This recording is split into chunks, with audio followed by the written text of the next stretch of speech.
নমস্কার, আমি মৌ। আজ আমি আপনাদের যে গল্প দুটি পাঠ করে শোনাব সে দুটি পল্লীকবি জসীমউদ্দিনের লেখা খুবই মজার গল্প।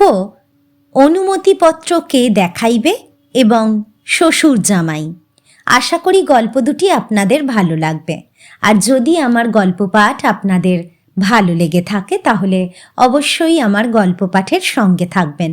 ধন্যবাদ। শুরু করছি আমার আজকের গল্প পাঠ, পল্লীকবি জসীমউদ্দিনের লেখা দুটি মজার ছোট গল্প, অনুমতিপত্র কে দেখাইবে এবং শ্বশুর জামাই। বনের মধ্যে দুই ঘর শেয়াল পাশাপাশি বাস করে। ও বাড়ির শেয়াল রোজ রাতে মোরগ, মুরগি, হাঁস, কবুতর চুরি করিয়া আনে। শেয়ালনি সেগুলো টুকরো করিয়া দাঁত দিয়া চিরিয়া তার ছেলে মেয়েদের খাওয়ায়, নিজেরাও কতক খায় কতক ফেলায়। খাইয়া দাইয়া এবাড়ি ওবাড়ি যাইয়া গুমর করিয়া কথা কয়। তাদের গায়ে তেল চকচক করে। শেয়ালনি গুমরে মাটিতে পা ফেলায় না। শানকুনি সাপের চামের জামা পরিয়া, শামুকের মালা গলায় পরিয়া শেয়ালনি বন ভরিয়া ঘোরে। আর এবাড়ির শেয়াল কিছুই আনিতে পারে না। মাঝে মাঝে মাঠ হইতে মরা গরুর শুকনো ঠ্যাং, মাছের কাঁটা আর ছাক বগরির হাড় কুড়াইয়া লইয়া আসে। তা কি দাঁতে ভাঙা যায়? তাই খাইয়া শেয়াল আর শেয়ালনি কোনো রকমে জীবন ধারণ করে। ছোট ছোট বাচ্চাগুলি সেই শুকনো হাড়গোড়ো খাইতে পারে না। না খাইয়া তাহারা শুকাইয়া পাটখড়ি হইয়া গিয়াছে। দিন রাত খাবার দাও বলিয়া মায়ের শুকনো স্তন চাটিতে থাকে। সেই স্তনেও কি দুধ আছে? না, না খাইয়া শেয়ালনির স্তনের দুধও শুকাইয়া গিয়াছে। সেদিন বাচ্চাদের কান্নায় থাকিতে না পারিয়া শেয়ালনি শেয়ালকে বলিল, তুমি একেবারে অকম্মা। ও বাড়ির শেয়াল রোজ রাত্রে গেরস্ত বাড়ি হইতে কত হাঁস মুরগি লইয়া আসে। তুমি আনো শুধু মরা গরুর শুকনো হাড়, হাঁস মুরগি চোখে দেখিতে পাও না? শেয়াল বলিল, শেয়ালনি, তুমি রাগ করিও না। আমি তো সারা রাত চেষ্টা করি। গেরস্ত বাড়ি গেলেই তাদের কুকুরটা আমার উপর তাড়িয়া আসে। কি করিয়া হাঁস মুরগি আনিব? কথাটা তো সত্যই। শেয়ালনি কিছুক্ষণ ভাবিয়া বলিল, তুমি যাও, ও বাড়ির শেয়ালের কাছে উপদেশ লইয়া আসো। তাহার কাছে জানিয়া আসো কি করিয়া গেরস্তকে ফাঁকি দিয়া হাঁস মুরগি চুরি করিয়া আনা যায়। সেদিন সন্ধ্যাবেলা ও বাড়ির দরজায় যাইয়া, হুয়া হুয়া কি করো ভায়া বলিয়া শেয়াল উপস্থিত হইল। ও বাড়ির শেয়াল লেজ উঁচু করিয়া ডাকিল, কি হুয়া ভাই শিয়াল? এবাড়ির শেয়াল বলিল, দেখো ভাই, তুমি রোজ গেরস্ত বাড়ি হইতে হাঁস মুরগি চুরি করিয়া আনিয়া খাও। আমি তো একদিনও কিছু আনিতে পারি না। আমার গৃহিণী আমাকে তোমার কাছে পাঠাইয়া দিল। বলো তো ভাই, কি করিয়া তুমি হাঁস মুরগি চুরি করো? হাঁস মুরগি চুরি করিবার কৌশল আছে। সে প্রথমে তার শেয়ালনিকে গেরস্ত বাড়ির নিকটের জঙ্গলে যাইয়া ডাকিতে বলে। শেয়ালনির ডাকে গেরস্ত বাড়ির কুকুর দৌড়াইয়া যায় তাকে তাড়া করিয়া। শেয়ালনি তখন গভীর জঙ্গলে যাইয়া পালায়। ইতিমধ্যে শেয়াল গেরস্ত বাড়ির মোরগ মুরগির খোপ হইতে ইচ্ছামতো হাঁস মুরগি কবুতর চুরি করিয়া লইয়া আসে। এক বাড়িতে রোজ চুরি করিতে গেলে গেরস্ত হুঁশিয়ার হইয়া উঠে। তাই আজ যদি সে এ গ্রামের ওই বাড়িতে হানা দেয়, কাল সে আর এক গ্রামের আর এক বাড়িতে যাইয়া মোরগ মুরগি ধরিয়া আনে। এইসব তার ব্যবসায়ী কৌশল, যাকে তাকে তো বলা যায় না। সে তাই ফাঁকি দিয়া কহিল, ভাই, আমি তো এমনি মোরগ মুরগি ধরিয়া আনি। তুমি যাও না ভাই, হ্যাঁ যাও। এবাড়ির শেয়াল বলিল, আরে ভাই, আমি তো কতবার গিয়াছি চুরি করিতে, কিন্তু গেরস্ত বাড়ির বাঘা কুকুরটা যখন তাড়িয়া আসে তখন তো পালাইয়া প্রাণ পাই না। ও বাড়ির শেয়াল বিজ্ঞের মতো হাসিয়া বলিল, তুমি তাও জানো না? সমস্ত পশু জাতির রাজা হইল সিংহ। আমার কাছে সেই সিংহ রাজার অনুমতিপত্র আছে। হাঁস মুরগি ধরিতে গেলে কুকুর যখন তাড়িয়া আসে তখন আমি সেই অনুমতিপত্র দেখাই। কুকুর অমনি চুপ করিয়া থাকে।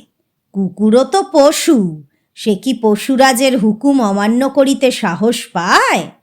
শেয়াল জিজ্ঞাসা করিল, সিংহরাজের দেখা কোথায় পাইব? আরে তাও জানো না? ওই পাহাড়টা দেখিতে পাইতেছ না? তারই একটু ওধারে যে ঘন শালবন আছে, সেইখানে সিংহ থাকে। এই কথা শুনিয়া মনের আনন্দে হুয়া হুয়া ডাকিতে ডাকিতে শেয়াল বাড়ি ফিরিল। সারা রাত শেয়ালনির সঙ্গে এবনে সেবনে ঘুরিয়া কয়েকটি কাঁকড়া আর কিছু মধুর চাক সংগ্রহ করিল। পশুরাজের সঙ্গে দেখা করিতে তো খালি হাতে যাওয়া যায় না। শেয়ালনি গোপনে কিছু সজারুর কাঁটা জোগাড় করিয়া রাখিয়াছিল, দুর্দিনে ছেলে মেয়েদের খাইতে দিবে। তাও একটা ছাগলের চামড়ায় বাঁধিয়া দিল।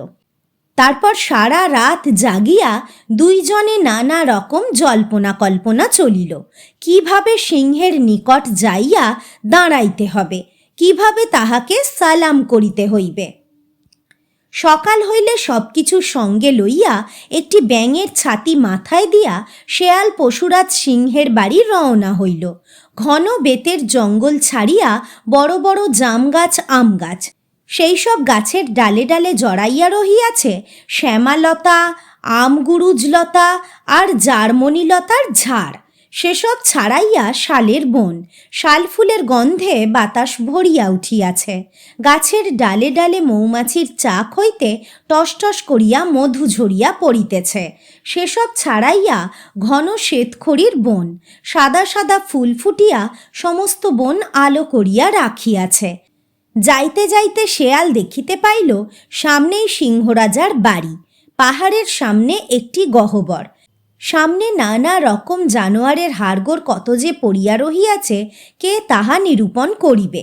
সেইখানে যাইয়া শেয়াল ডাকিয়া উঠিল, হুয়া হুয়া হুয়া।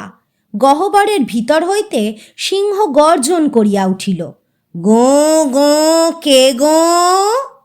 শেয়াল 10 হাত সালাম করিয়া জোর হাতে উত্তর দিল, মহারাজ, আমি আপনার গরিব প্রজা শেয়াল, আপনার নিকট কিঞ্চিত ভেট লইয়া আসিয়াছি। এই বলিয়া শেয়াল ছাগলের চামড়ায় বাঁধা সেই সব দ্রব্য সামগ্রী আর মৌমাছির চাকখানা সিংহের সামনে তুলিয়া ধরিল। মৌমাছির চাকখানা মুখে পুরিয়া সিংহ বড়ই খুশি হইল। সে হাসিয়া বলিল, তা কি মনে করিয়া শেয়াল? শেয়াল জোড়হাত করিয়া বলিল, মহারাজ, আমি রোজ রাত্রে গেরস্ত বাড়িতে হাঁস মুরগি ধরিতে যাই, কিন্তু গেরস্ত বাড়ির কুকুরটা আমাকে দেখিলেই তাড়িয়া আসে। আপনি আমাকে একখানা অনুমতিপত্র দিন, তাহার মধ্যে এমন সব কথা লিখিয়া দিবেন যাহা পড়িয়া কুকুর যেন আমাকে দেখিয়া তাড়িয়া না আসিতে পারে। শেয়ালের কথা শুনিয়া সিংহ খুব কৌতুক বোধ করিল। এমনভাবে তো কেহ তাহার কাছে অনুমতিপত্র চাহিতে আসে না, কিন্তু কি করিয়া সিংহ অনুমতিপত্র লেখে, সে তো সত্যই লেখাপড়া জানে না। অনেক ভাবিয়া চিন্তিয়া সে তাহার লেজ হইতে কয়েকগুচ্ছ লোম ছিঁড়িয়া দিল আর বলিল, এই তোমার অনুমতিপত্র। কুকুর যখন তোমার উপর তাড়া করিয়া আসিবে, তখন এটা দেখাইলেই সে শান্ত হইয়া যাইবে। সিংহরাজের নিকট হইতে অনুমতিপত্র পাইয়া শেয়াল খুশি হইয়া বাড়ি ফিরিল। রাত্র হইলে সে সেই অনুমতিপত্র ঠোঁটে আটকাইয়া গেরস্তবাড়ির মুরগির ঘরে হানা দিল। তৎক্ষণাৎ গেরস্তবাড়ির বাঘা কুকুরটি ঘেউ ঘেউ শব্দ করিয়া তাড়িয়া আসিল। শেয়াল তখন নিরুপায় হইয়া বনের মধ্যে পালাইয়া গেল। সমস্ত কাহিনী শুনিয়া শেয়ালের বউ বলিল, কুকুর যখন তাড়িয়া আসিল, তখন তুমি সিংহের দেওয়া অনুমতিপত্রখানা দেখাইলে না কেন? শেয়াল বলিল, তুমি তো বলিলে অনুমতিপত্র দেখাইলে না কেন, কিন্তু মার মুখ হইয়া কুকুর যখন তাড়িয়া আসিল, তখন অনুমতিপত্র দেখায় কে? হ্যাঁ, কার বুকে কতখানি সাহস আছে যে কুকুরের সামনে যাইয়া দাঁড়াইবে? শুরু করছি আমার দ্বিতীয় গল্প পাঠ, শ্বশুর জামাই। অনেক দিন জামাই শ্বশুর বাড়ি আসে না, সেই জন্য শ্বশুরের বড় নিন্দা। গাঁয়ের লোকেরা বলে, তোমাদের বাড়ি জামাই আসে না কেন?